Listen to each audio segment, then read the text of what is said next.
राज्यसभा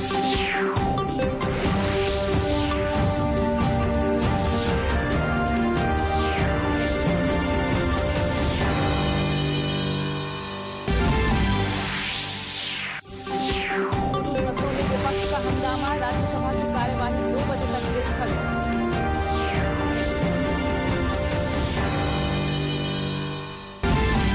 राष्ट्रपति पद के लिए हुए चुनाव की मतपेटी कड़ी सुरक्षा के बीच रांची से दिल्ली रवाना। उपराष्ट्रपति पद के लिए विपक्ष के उम्मीदवार मार्गरेट अल्वा ने किया नामांकन।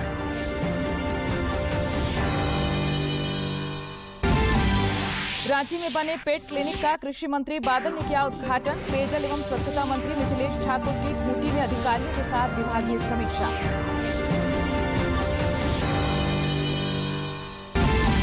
और एनडीआरएफ की टीम ने कोडरमा स्थित पंचखेरो डैम में डूबे सभी 8 लोगों का शव बाहर निकाला। पीड़ित परिवारों को सरकारी नियमानुसार मिलेगी सहायता।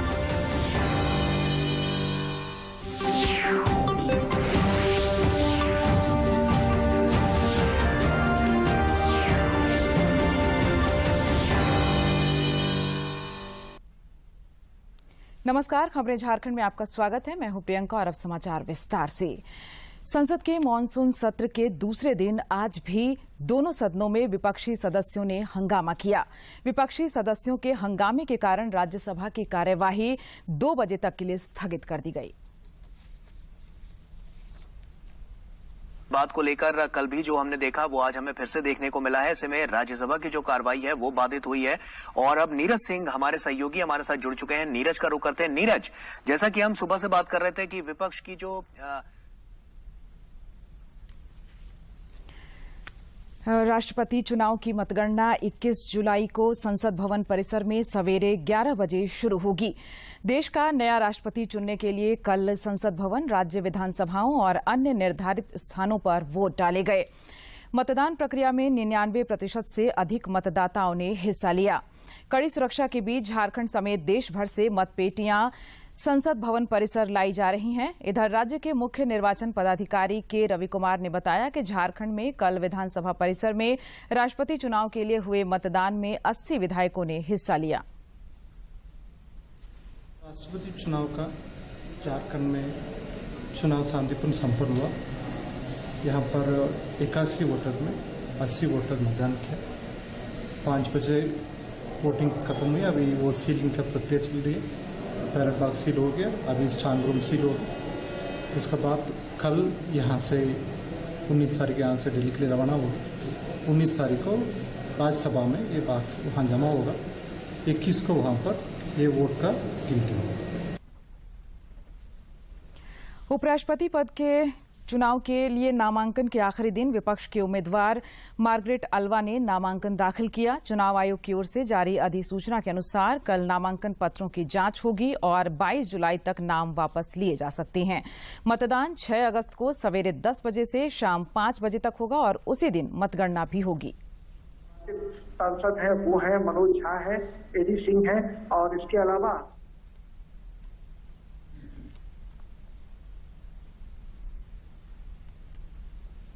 इधर राष्ट्रीय जनतांत्रिक गठबंधन एनडीए के उपराष्ट्रपति पद के उम्मीदवार जगदीप धनखड़ ने कल अपना नामांकन दाखिल किया।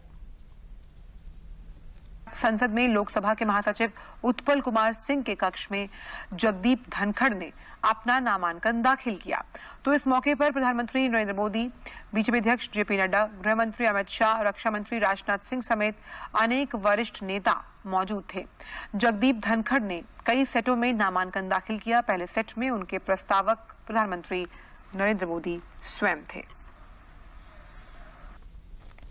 झारखंड समेत देश भर में पिछले कुछ दिनों से कोरोना संक्रमण का दायरा फिर से बढ़ता जा रहा है। देश में पिछले 24 घंटे के दौरान कोविड के 15,528 नए मामले सामने आए हैं, जबकि इस दौरान 16,113 लोग स्वस्थ भी हुए हैं। केंद्रीय स्वास्थ्य मंत्रालय के अनुसार देश में कोविड के 1,43,654 मामले सक्रिय हैं।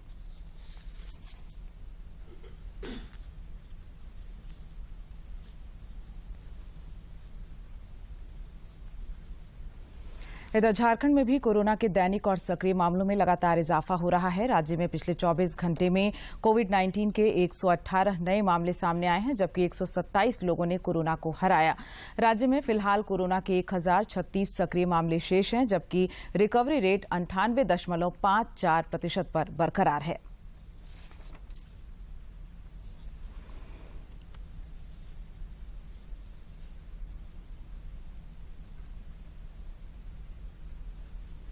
कोरोना के खिलाफ जारी जंग में देश में टीकाकरण अभियान तेज गति से जारी है। केंद्रीय स्वास्थ्य मंत्रालय के अनुसार देश में 200 करोड़ 33 लाख 55 हजार से अधिक कोविड रोधी टीके लगाए जा चुके हैं।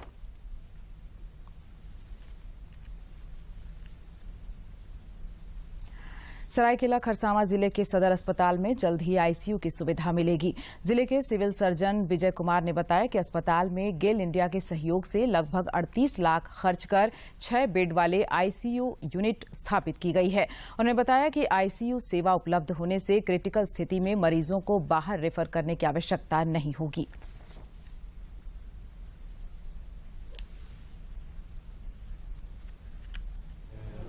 मिलेगी तो हम उनके द्वारा उद्घाटन का हम लोग प्लानिंग किए गए हैं। तो इससे ये होगा कि जो यहाँ से दूरी जमशेदपुर जो क्रिटिकल कंडीशन में आते हैं तो उसको हम लोग यहाँ पर टेम्पोररी यहाँ पर रख सकते हैं ताकि उसको जान जाने से बचाया जा सके। केंद्र सरकार ने एमएसपी कमेटी का गठन कर दिया है। कमेटी में किसान संगठनों को भी शामिल किया गया है। 3 सदस्यों को भी शामिल किया गया है। पूर्व कृषि सचिव संजय अग्रवाल और को इस कमेटी का अध्यक्ष बनाया गया। जीरो बजट आधारित खेती को बढ़ावा देने, देश की बदलती आवश्यकताओं को ध्यान में रखकर क्रॉप पैटर्न को बदलने, एमएसपी को और अधिक प्रभावी बनाने के साथ साथ पारदर्शी बनाने के लिए एमएसपी कमेटी का गठन किया गया है। कमेटी में 16 लोगों के नाम हैं। इसमें केंद्र और राज्य सरकारों के प्रतिनिधि, किसान, कृषि वैज्ञानिक और कृषि अर्थशास्त्री शामिल हैं। मुख्यमंत्री हेमंत सोरेन ने कल कोलेबिरा के रामजड़ी निवासी एक बालक अनुज डांग को उसके बेहतर इलाज के लिए 1 लाख रुपए का डिमांड ड्राफ्ट सौंपा। अनुज डांग का ऑपरेशन होना है, परंतु वह अत्यंत गरीब परिवार से है। कोलेबिरा विधायक विक्सल कोंगाड़ी ने इसकी जानकारी मुख्यमंत्री को दी और बच्चे की मदद का आग्रह किया। इसके बाद मुख्यमंत्री ने गंभीरता को देखते हुए बेहतर उपचार के लिए मुख्यमंत्री राहत कोष से 1 लाख रुपए का डिमांड ड्राफ्ट सौंपा।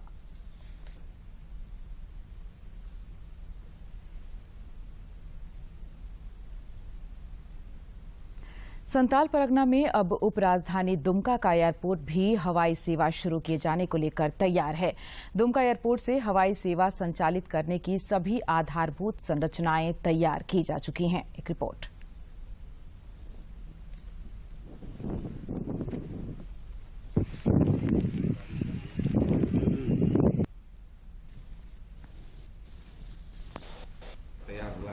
देखिए, सबसे पहले तो इंफ्रास्ट्रक्चर की जहाँ तक बात है तो हमारे यहाँ सारा इंफ्रास्ट्रक्चर करीब करीब रेडी है। टर्मिनल बिल्डिंग से लेकर के एटीसी से लेकर के रनवे, अभी रनवे फिक्सन टेस्ट हुआ है हमारे यहाँ, तो करीब करीब काम तो सब कंप्लीट है। और ये डिपेंड करता है कि अब देखिए कब से स्टार्ट होता है। और क्या ऑलरेडी जमीन उसको भी घेराबंदी किया जा रहा है और बहुत जल्द उस पर काम शुरू हो जाएगा। टेंडर वगैरह निकलने के बाद उसका भी काम बहुत फास्ट हो रहा है, तो बहुत आने वाले 1-2 महीने में ही वो काम हो जाएगा। गुमला जिले के उपायुक्त सुशांत गौरव ने सदर प्रखंड क्षेत्र के मुरुमसोकरा गांव का भ्रमण कर टाना भगत समुदाय को मिलने वाले लाभ एवं विकास कार्यों का जायजा लिया। उपायुक्त ने सदर प्रखंड गुमला के प्रखंड विकास पदाधिकारी को टाना भगत समुदाय के विकास के लिए सरकारी योजनाओं का लाभ देने और पात्र लाभुकों को प्राथमिकता के आधार पर आवास का लाभ देने तथा अपूर्ण आवास का कार्य जल्द से जल्द पूर्ण कराने का निर्देश दिया। प्रकार से यहाँ विकास की धारा है और क्या क्या लोगों की अपनी जीने की शैली है, जिस पर हम लोग विकास की जो फाउंडेशन या स्टोरी है वो लिख सकते हैं। तो कृषि प्रधान से संबंधित सारी चीज़ों को हम लोगों ने देखा। लोगों में जागरूकता, थोड़ा स्वच्छता को लेकर कमी थी, हम लोगों ने बताया, समझाया है। और आंगनबाड़ी वगैरह की थोड़ी दुरुस्त करने की जरूरत है। हम लोग सभी को निर्देश किए हैं, एस्टीमेट वगैरह बना के यहाँ पर विकास की शुरुआत करेंगे। कृषि मंत्री बादल ने आज रांची में नवनिर्मित पेट क्लिनिक का उद्घाटन किया। साथ ही वे मुख्यमंत्री पशुधन विकास योजना पर आयोजित कार्यशाला में भी शामिल हुए। इसके अलावा श्री बादल ने विभागीय कार्यों की समीक्षा भी की। पेयजल एवं स्वच्छता मंत्री मिथिलेश ठाकुर आज खूंटी के 1 दिवसीय दौरे पर हैं। श्री ठाकुर अपने खूंटी दौरे के क्रम में जिले में विभागीय अधिकारियों के साथ कामकाज की समीक्षा करेंगे। कोडरमा के मरकच्चो प्रखंड के पंचखेरो डैम में डूबे सभी 8 लोगों का शव बाहर निकाल लिया गया है। आज सवेरे 2 शवों को निकालने के साथ ही एनडीआरएफ का रेस्क्यू ऑपरेशन खत्म हो गया। कल दिन भर चले रेस्क्यू ऑपरेशन में डैम में डूबे 6 लोगों के शव को निकाला गया था।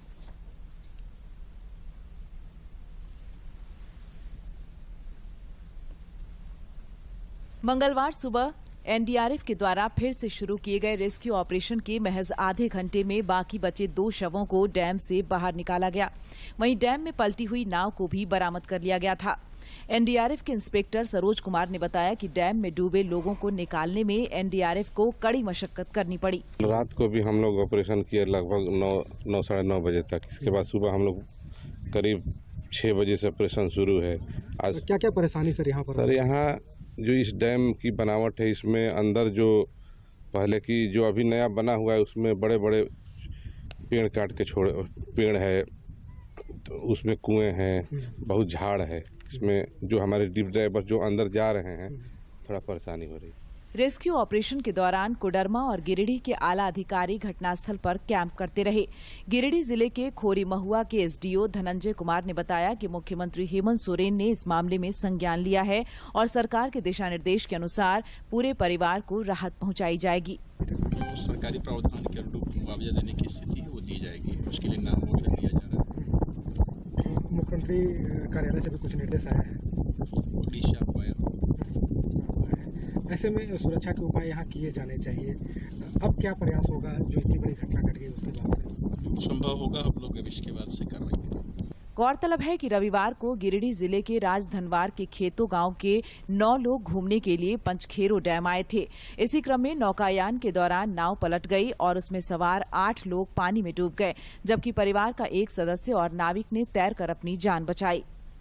दूरदर्शन समाचार के लिए कोडरमा से गजेंद्र बिहारी की रिपोर्ट। और अब कुछ खबर राज्य के विभिन्न जिलों से।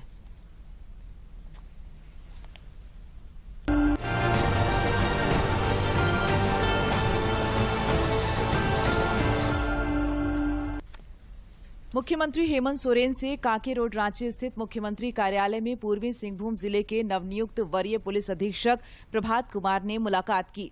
मुख्यमंत्री से यह उनकी शिष्टाचार भेंट थी। मारवाड़ी युवा मंच रांची एवं मारवाड़ी युवा मंच महिला समर्पण शाखा की ओर से मारवाड़ी भवन में आयोजित 4 दिवसीय निःशुल्क कृत्रिम अंग प्रत्यारोपण शिविर का समापन हो गया। समापन समारोह में पूर्व मुख्यमंत्री बाबूलाल मरांडी भी शामिल हुए। रांची के उपायुक्त राहुल कुमार सिन्हा की अध्यक्षता में कृषि प्रौद्योगिकी प्रबंधन अभिकरण की शासकीय निकाय की बैठक आयोजित की गई। बैठक में जिला कृषि पदाधिकारी सह परियोजना निदेशक विकास कुमार समेत अधिकारी शामिल हुए। जर्मन लैंग्वेज सेंटर भारत की 3 सदस्यीय टीम ने राजकीयकृत मध्य विद्यालय पंडरा का विजिट किया। इस दौरान टीम ने शैक्षणिक एवं सहगामी क्रियाशीलनों के संचालन से संबंधित जानकारी प्राप्त की।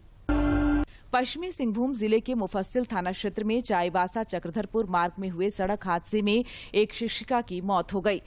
यह दुर्घटना उस समय हुई जब उत्क्रमित मध्य विद्यालय केआर चालोम की प्रधान शिक्षिका स्कूटी से प्रखंड संसाधन केंद्र जा रही थीं। हजारीबाग जिले के बरही थाना क्षेत्र के पुरहारा मोड़ के पास पुलिस ने एक वाहन से 3 आरोपियों समेत अवैध विदेशी शराब का जखीरा पकड़ा है। अवैध विदेशी शराब लोड कर धनबाद राजगंज से बिहार ले जाया जा रहा था। रामगढ़ जिले की पुलिस ने 700 किलो गांजा के साथ 2 तस्करों को गिरफ्तार किया है। पुलिस अधीक्षक पीयूष पांडे ने बताया कि तस्करों द्वारा गांजा बोरा में भरकर जमशेदपुर से हजारीबाग की तरफ ले जाया जा रहा था। सीआईपी रांची के आरबी डेविस ऑडिटोरियम में माइंड ब्रेन एंड बियॉन्ड पर संगोष्ठी का आयोजन किया गया। मौके पर आईआईटी मंडी के निदेशक डॉक्टर लक्ष्मीधर बेहरा ने कहा कि मैं कौन हूं जैसे बुनियादी सवालों के साथ मन, शरीर और परे विषय पर प्रकाश डाला। रांची रेल मंडल के रेल प्रबंधक प्रदीप गुप्ता की उपस्थिति में रांची रेलवे स्टेशन पर आजादी की रेलगाड़ी और स्टेशन उत्सव के अंतर्गत नुक्कड़ नाटक का मंचन किया गया। इस नाटक के माध्यम से भगवान बिरसा मुंडा द्वारा स्वतंत्रता के लिए दिए गए योगदान एवं कुर्बानी को दर्शाने का प्रयास किया गया। झारखंड की एथलीट सुप्रीति कच्छप राष्ट्रीय स्तर पर 13 मेडल जीतकर कई रिकॉर्ड अपने नाम कर चुकी हैं। फिलहाल वह पटियाला के स्पोर्ट्स एकेडमी में कोलंबिया में होने वाली इंटरनेशनल प्रतियोगिता की तैयारी में जुटी हैं। उसका परिवार गरीबी से जूझ रहा है। ऐसे में अडानी फाउंडेशन ने उसके परिवार को 50,000 रुपए की मदद की है।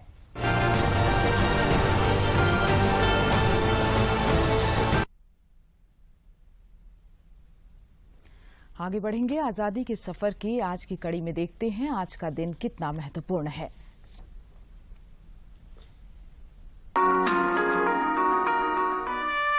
आज हम स्वतंत्रता सेनानी एनी मैस्करीन को याद कर रहे हैं, जिन्होंने 19 जुलाई 1963 को अंतिम सांस ली थी। 1930 के दशक में त्रावणकोर रियासत में लोकतांत्रिक सरकार के लिए लोगों की आवाज बुलंद हो रही थी। अंततः 1938 में त्रावणकोर राज्य कांग्रेस का गठन हुआ। एनी मैस्करीन, अक्कम्मा चेरियन और रोजम्मा पुन्नोस के साथ त्रावणकोर राज्य कांग्रेस में शामिल होने वाली पहली महिला बनी। 1938 में एनी और उनके अन्य साथियों पर बार बार हमले किए गए। 1942 में वे भारत छोड़ो आंदोलन में शामिल हो गयीं और 2 साल बाद उन्हें त्रावणकोर राज्य कांग्रेस के सचिव के रूप में चुना गया। एनी 1948 से 1952 तक त्रावणकोर कोचीन विधानसभा के सदस्य के रूप में काम करती रहीं। वो त्रावणकोर विधानसभा में मंत्री बनने वाली पहली महिला थीं। एनी ने संविधान सभा में भी त्रावणकोर कोचीन का प्रतिनिधित्व किया। 1963 में 19 जुलाई को एनी का निधन हो गया। भारत की इस महान बेटी को हमारा शत शत नमन।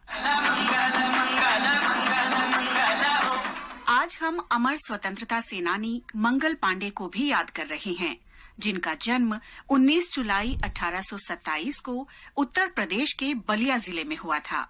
उनके साहस ने देशी सिपाहियों के दिलों में स्वतंत्रता की आग को जगाने में मदद की। मंगल पांडे बैरकपुर में 34वीं बंगाल नेटिव इन्फेंट्री में सिपाही थे। 1857 में ब्रिटिश सेना ने अपने सिपाहियों को एक नई एनफील्ड राइफल दी, जिसे लोड करने के लिए ग्रीज लगे कारतूस के सिरे को दांत से खींचना होता था। ये अफवाह फैल गई कि कारतूस की चिकनाट में चर्बी का इस्तेमाल हुआ है। सिपाहियों को भरोसा हो गया कि अंग्रेजों ने जानबूझकर कारतूस पर चर्बी का इस्तेमाल किया है। 29 मार्च 1857 को मंगल पांडे ने अपनी साथी सिपाहियों को ब्रिटिश अधिकारियों के विरुद्ध विद्रोह कर देने को कहा। मंगल पांडे ने 2 अधिकारियों पर हमला किया और प्रतिरोध किए जाने पर खुद को गोली मारने की कोशिश की, लेकिन ब्रिटिश सैनिकों ने उन्हें गिरफ्तार कर लिया। तुरंत ही उनके मामले की सुनवाई हुई और मंगल पांडे को मृत्यु दंड सुनाया गया। कोर्ट मार्शल के बाद 8 अप्रैल 1857 को उन्हें बैरकपुर में फांसी दे दी गई। इस घटना के 1 महीने बाद 10 मई 1857 को मेरठ में सिपाहियों ने विद्रोह कर दिया और इसने 1857 की आजादी की पहली लड़ाई को जन्म दिया। 19 जुलाई 1905 को वायसरॉय कर्जन ने बंगाल के विभाजन की घोषणा की। उस समय बंगाल ब्रिटिश भारत का सबसे बड़ा प्रांत था और इसमें वर्तमान बांग्लादेश, बिहार और ओडिशा के कुछ हिस्से शामिल थे। अंग्रेजों ने प्रशासनिक सुविधा के कारण बंगाल को विभाजित करने का तर्क दिया, जबकि असलियत में इस विभाजन के पीछे ब्रिटिश अधिकारियों और व्यापारियों के हित जुड़े थे। वास्तव में ब्रिटिश शासन का उद्देश्य बढ़ते राष्ट्रवाद के प्रभाव को कम करना और बंगाली लोगों को विभाजित करना था। विभाजन के लागू होने से पहले कांग्रेस ने बैठकों का आयोजन किया। इनमें विभाजन के खिलाफ आवेदन एकत्र किए गए और ब्रिटिश प्रशासन को दिए गए। बड़ी जनसभाएं और प्रदर्शन भी किए गए और सामूहिक विरोध के नए तरीके इस्तेमाल किए गए। इसी दौरान कृष्ण कुमार मित्रा ने अपनी पत्रिका संजीवनी के माध्यम से विदेशी वस्तुओं के बहिष्कार का पहली बार खुलकर आह्वान किया। अंग्रेजी हुकूमत ने लोगों की मांग नहीं सुनी और 19 अक्टूबर 1905 को बंगाल का विभाजन कर दिया गया। लोगों ने बंटवारे के खिलाफ बड़े पैमाने पर विरोध प्रदर्शन किया। ब्रिटिश शासन लोगों को विभाजित करना चाहता था, लेकिन लोगों ने इसका जवाब एकजुट होकर दिया। और ऐसे शुरू हुआ स्वदेशी आंदोलन, जिसने अंग्रेजों को हिलाकर रख दिया था।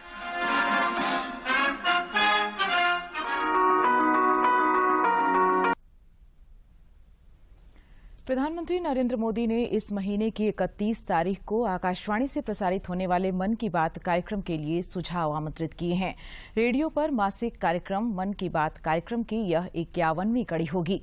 एक ट्वीट संदेश में प्रधानमंत्री ने कहा कि वे नमो ऐप और mygov.in पर लोगों के सुझावों की प्रतीक्षा कर रहे हैं। प्रधानमंत्री ने कहा कि लोग अपने सुझाव टोल फ्री नंबर 1800117800 पर भी रिकॉर्ड करा सकते हैं। की बात है जन जन की, संघर्षों के कुछ किस्से, कहानी कुछ सफलताओं की, अनकही विरासत की, उम्मीदें नए भारत की। महीने के आखिरी रविवार का रहता है इंतजार। मलयाचल के आंचल से विंध्याचल के आंगन तक, ब्रह्मपुत्र के घाट से हिमालय के विस्तार तक होती है मन की बात प्रधानमंत्री के साथ। तो सुनिए इस महीने 31 जुलाई सुबह 11 बजे मन की बात आकाशवाणी और दूरदर्शन के सभी चैनलों पर। मन की बात के प्रादेशिक भाषाओं में अनुवाद का पुनः प्रसारण आप सुन सकते हैं रात 8 बजे आकाशवाणी और दूरदर्शन के सभी प्रादेशिक चैनलों पर। तो सुनिए इस महीने 31 जुलाई सुबह 11 बजे। और अब मौसम की बात। राज्य भर में मानसून की बेरुखी जारी है। मौसम विज्ञान केंद्र रांची के अनुसार अगले 4 दिनों तक हल्के से मध्यम दर्जे की बारिश की संभावना है, जबकि 22 जुलाई को कुछ स्थानों पर भारी बारिश हो सकती है। इसके लिए विभाग ने येलो अलर्ट जारी कर लोगों से सावधान रहने की अपील की है। और सेहत की बात में जानते हैं अर्थराइट्स के कारण और इससे बचाव के उपाय।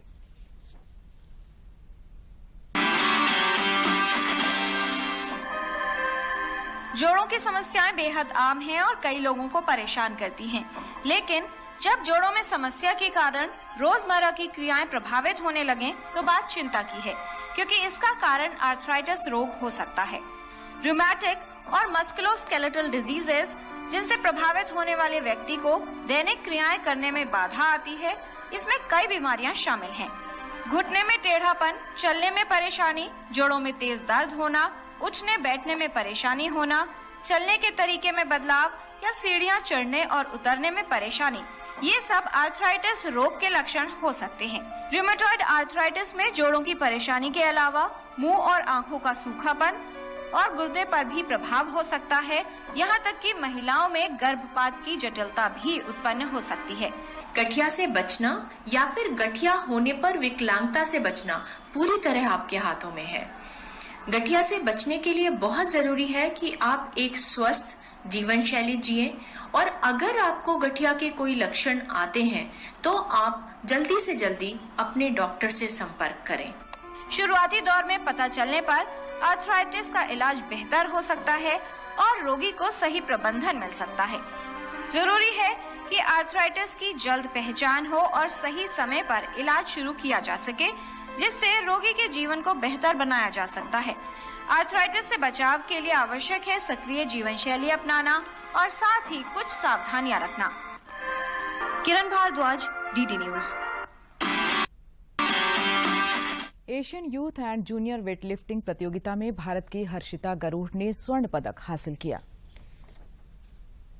किलोग्राम, जबकि क्लीन एंड जर्क में 88 और कुल 157 किलोग्राम भार उठाकर गोल्ड मेडल जीतने में कामयाबी पाई। वहीं सौम्या दलवी ने 45 किलोग्राम भार वर्ग में कांस्य पदक पर किलोग्राम, जबकि क्लीन एंड जर्क में 88 और कुल 157 किलोग्राम भार उठाकर गोल्ड मेडल जीतने में कामयाबी पाई। वहीं सौम्या दलवी ने 45 किलोग्राम भार वर्ग में कांस्य पदक पर कब्जा जमाया, के साथ ब्रॉन्ज मेडल जीतने में सफलता हासिल की। राजकीय श्रावणी मेला के पहले सोमवार को बाबा बैद्यनाथ पर 2 लाख से ज्यादा श्रद्धालु कांवरियों ने जलाभिषेक किया। देवघर जिला प्रशासन ने व्यवस्था बनाए रखने के लिए व्यापक प्रबंध किए थे। जिला प्रशासन ने बताया है कि बाबा बैद्यनाथ पर जलार्पण करने के लिए देर रात से ही कांवरियों की कतार जलार्पण को होने लगी थी। कांवरियों की कतार बनाए गए रूट लाइन के तहत अंतिम छोर कुमैठा स्टेडियम तक पहुंच गई थी। पहली सोमवारी को चुस्त दुरुस्त प्रशासनिक व्यवस्था और निर्धारित प्लान के तहत कांवरियों की कतार को कतारबद्ध तरीके से जलार्पण हेतु बाबा मंदिर के गर्भगृह तक पहुंचाया गया।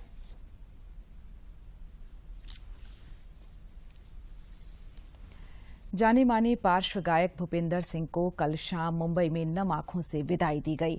उनका कल ही निधन हो गया था। उनकी पत्नी और गायिका मिताली सिंह ने बताया कि वे कुछ समय से कई बीमारियों से पीड़ित थे। की उम्र में निधन हो गया। वे पिछले कुछ समय से बीमार थे।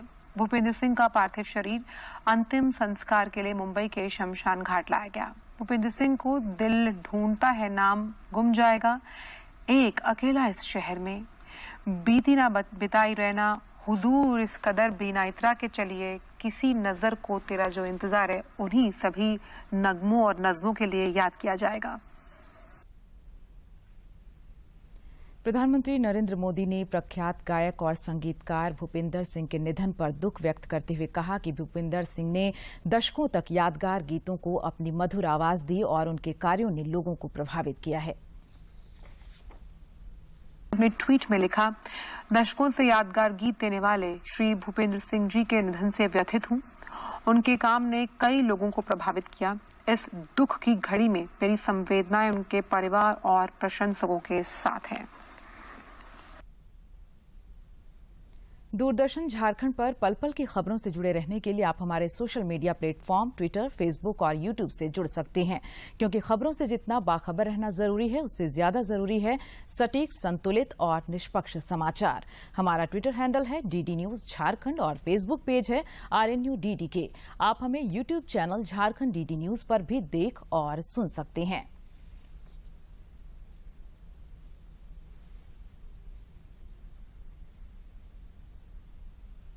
और अब अंत में मुख्य समाचार एक बार फिर। संसद के मानसून सत्र के दूसरे दिन आज भी दोनों सदनों में विपक्ष का हंगामा। राज्यसभा की कार्यवाही 2 बजे तक के लिए स्थगित।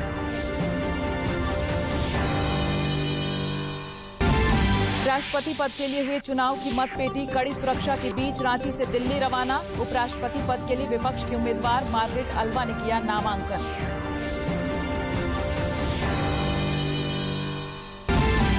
रांची में बने पेट क्लिनिक का कृषि मंत्री बादल ने किया उद्घाटन। पेयजल एवं स्वच्छता मंत्री मिथिलेश ठाकुर की खूंटी में अधिकारियों के साथ विभागीय समीक्षा।